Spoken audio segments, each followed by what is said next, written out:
এই বিজু উৎসবটা আগে মন্ত্রণালয় পালন করেছে বৈশাখী হিসাবে। সেখানে বৈশাখী অর্থ হচ্ছে 3টা সম্প্রদায়ের। বৈশুক মানে ত্রিপুরা বলে বৈশুক, মানরা বলে চাংরাই, আর বিজুতে হচ্ছে চাকমারা বলে বিজু। তো কিন্তু অন্য এখানে অনেক জাতিসত্তা রয়েছে, ক্ষুদ্র জাতিসত্তা 11টা রয়েছে। ওনাদের প্রতি তাচ্ছিল্য করেছে, আমি এটা বলবো, বিগত সরকারগুলো।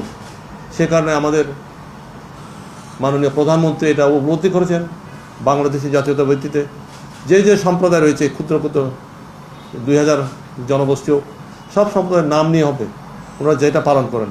এটা কাউকে এখানে কিন্তু সেভাবে দেওয়া, সেটা উনি বলেছেন যে স্ব নামে যেভাবে উচ্চারণ করে সেভাবে আমরা কিন্তু বলছি।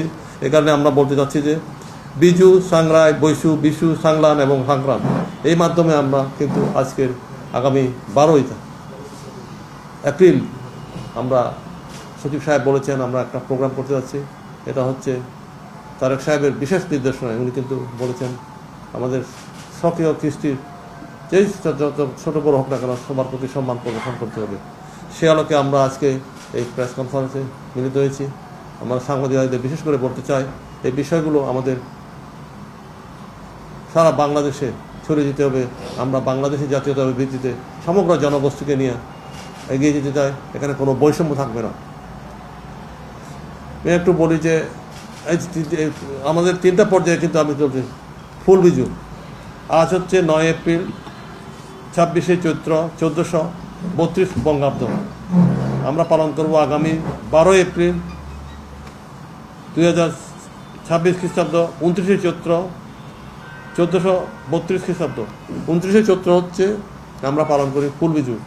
ফুল বিজুতে আমরা করি কি, সকালে ভোর থেকে উঠে আমরা ফুলটো নিয়ে জলে কিন্তু আমরা গোছায় আর কি, আমরা প্রার্থনা করি আর কি, আমরা সুখ সমৃদ্ধির জন্য আর কি।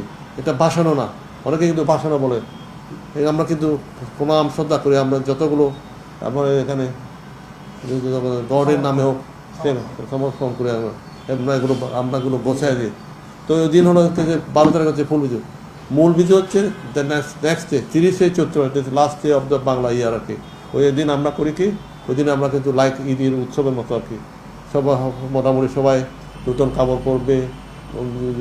জুনিয়ররা কিন্তু ওই যে আপনাদের সালামি দেন না, সবাই সালাম করবে, সবাই একটা মোটামুটি একটা মিলন মেলা আর কি, সবাই কিন্তু ইয়ে করে আর কি। তার লাস্ট হচ্ছে কি পয়লা বৈশাখ, এটা তো বাংলা আমরা কিন্তু এটা আবার পছন্দ করি। আমরা ওই যে স্টুডেন্টরা বলে কি সকালে ওটা বলে পড়ে আর কি, তো বলে যে পয়লা বৈশাখে যদি যেটা করা সারা বছর ভালো রেজাল্ট করে, ভালো মঙ্গল কামনা করে, ওইটা কিন্তু পারফেক্টলি আমরা এখনও বিশ্বাস করি আর কি। সেখানে এটা পয়লা বৈশাখ করা হয়। সে কারণে আমরা মনে করি যে এই 3টা দিন অত্যন্ত গুরুত্বপূর্ণ উৎসব। আমি মনে করি এই যে এখানে কিন্তু অনেক ধর্মীয় 14 এপ্রিল এটা হচ্ছে পয়লা বৈশাখ, ওই দিন আমরা কিয়াংয়ে যাই, সব সম্প্রদায় বুদ্ধিস্টরা কিয়াংয়ে যায়। বিশেষ করে আবার এখানে মানব সম্প্রদায় কিন্তু ওখানে কিন্তু পানি খেলা হয়, পানি উৎসব আর কি। আপনারা তো দেখেন মোটামুটি এখানে অনেক কিছু আছে। তো এখানে মোটামুটি আমরা চাচ্ছি যে এটা একটা বৃহত্তম সামাজিক উৎসব আর কি। এটা ধর্মীয় না, এটা সামাজিক উৎসবটা আমরা পালন করি। এইটা একটা বড় মিলন মেলা হয়। এখানে আপনি কাউকে পাহাড়ি বাংলা এখানে কোনো ভেদাভেদ নাই। আমরা যেরকম ঈদে যাই, দুর্গা পুজো যায়, সেরকম একটা প্রোগ্রাম আর কি। তো সেই জন্য আমরা চাচ্ছি যে আমাদের এই সাম্প্রতিক সম্প্রীতি হচ্ছে, আমি মনে করি সংস্কৃতির একটা বড় বন্ধন। এটার মাধ্যমে কিন্তু আমাদের ঐক্য নির্ভর করে। আমরা যদি ঐক্য না থাকে তাহলে উন্নতি হবে না, বিভেদ থাকবে। তো আমরা চাই সে ঐক্য। আমাদের মাননীয় প্রধানমন্ত্রী এটা কিন্তু বারবার জোর দিচ্ছেন যে সক্রিয় দৃষ্টি কালচার এগুলো রক্ষা করতে হবে। সেটা সংখ্যায় যত না হোক না কেন উনি কিন্তু সেভাবে জোর দিয়েছেন। তো আমরা আজকে যে নূতন প্রেক্ষাপটে এই নূতন বাংলাদেশে আমরা কিন্তু সময়কে নিয়ে আমরা প্রোগ্রাম করতে চাই। সে আগের মতো হবে না, 3টা সম্প্রদায় নিয়ে হবে না। সেগুলো আগে কিন্তু অন্য সম্প্রদায়কে বঞ্চিত করাইছে অধিকার থেকে, কিন্তু সেটা তারেক রহমান সাহেব হতে দেবেন না।